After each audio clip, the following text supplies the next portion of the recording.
1970 Chevrolet, a name that still echoes in the hearts of car enthusiasts, a symbol of American muscle, style, and engineering that stood the test of time.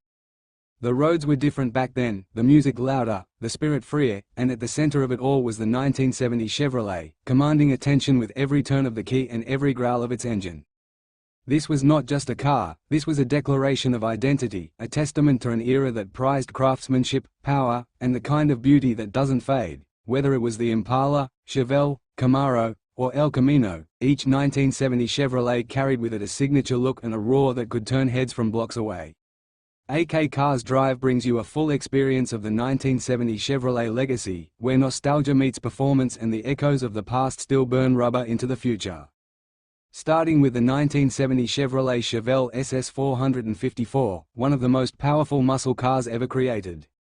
Its LS6 engine delivered a mind-bending 450 horsepower straight from the factory. Back in a time when emissions regulations were just whispers on the horizon, this machine showed no mercy on the pavement. The quad headlights, bold grille, racing stripes across a long hood, and a fastback roofline gave the Chevelle a personality that was as aggressive as it was stylish. You didn't just drive the Chevelle SS, you unleashed it. Step inside and you're greeted with simplicity and functionality. Vinyl bench seats, basic gauges, a shifter that practically dared you to floor it. There were no digital screens, no voice assistants, no distractions. It was just the driver, the road, and a symphony of combustion echoing through dual exhausts. The sensation of sitting behind that wheel, gripping it with both hands as the car surged forward, was raw and unfiltered. That's what driving meant in 1970. Chevrolet wasn't in the business of making toys, they were building weapons for the streets. Then there's the 1970 Chevrolet Camaro Z28, a leaner, more focused beast, tuned for handling as much as for straight line speed. This second-generation Camaro introduced a sleeker body, inspired by European sports cars but built with American guts. Its 350 cubic inch LT1 engine gave you 360 horsepower, and every ounce of it begged to be let loose on winding roads and racetracks. The split front bumper, recessed headlights, and low-slung profile made the Camaro Z28 a predator in traffic. Slide into the bucket seats and wrap your fingers around that three-spoke steering wheel, and suddenly, you're not just commuting, you're competing. And how can we talk about the 1970 Chevrolet legacy without mentioning the Impala, a car that blended luxury and performance in a way few others could? The 1970 Impala came with options that ranged from a 250 cubic inch inline-six to a monstrous 454 volts 8.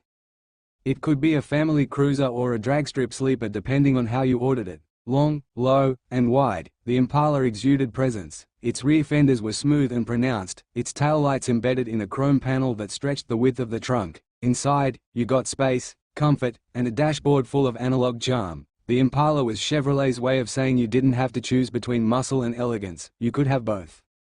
But for those who wanted something even more unique, the 1970 El Camino stood tall, or rather, low, with its blend of utility and performance. Part car, part truck, all attitude. The El Camino SS 454 was a muscle machine with a pickup bed. It could haul lumber in the morning and smoke Camaros in the afternoon. You'd find it lined up at the drag strip on weekends and parked outside the hardware store on weekdays. With cowl induction hoods, rally wheels, and optional stripes, the El Camino never let you forget that it meant business. AK Cars Drive knows that these cars weren't just built, they were born. Born in an era of V8 dominance, of wide open roads, of Detroit steel rolling off the line with purpose.